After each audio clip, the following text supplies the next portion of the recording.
I am going to tell you a story of the artificial pigment called emerald green or Paris green, developed and made commercially available in 1814. It was bright and vivid color, you can see that by looking at the walls of the room. Because of its color qualities and the low cost to make it, the emerald green quickly became fashionable color to use in clothing and home interiors, and it was also a popular pigment used by multiple artists, including William Turner, Monet, Renoir, Cézanne, and Van Gogh.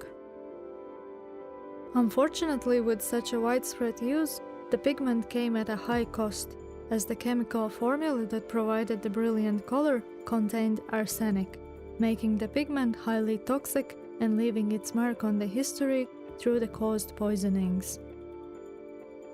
You can see an example of this deadly fashion in the dress that the lady is wearing, the furniture and the wallpaper used to decorate this room.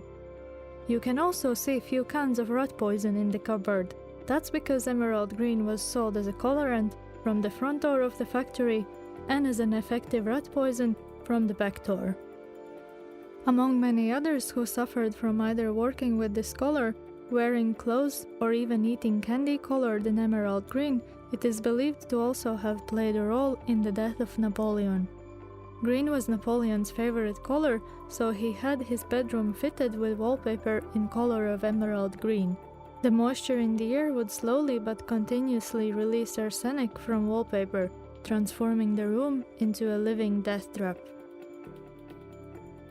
The recipe of the Paris green was published in 1822, just 8 years after it was made available, and the toxicity of the formula at that point became obvious.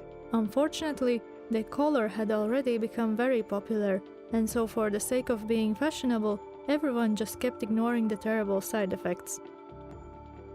Following the revelation that high levels of arsenic were found in socks, the Times newspaper published the question, what manufactured article in these days of high-pressure civilization can possibly be trusted if socks may be dangerous? In the light of modern-day farming and goods manufacturing, unfortunately, this question is still a relevant one to ask.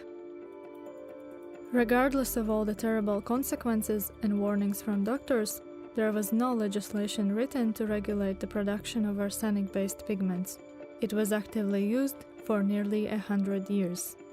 In the end, it turned out that the buying public, people just like me and you, had more power over the industry than the law.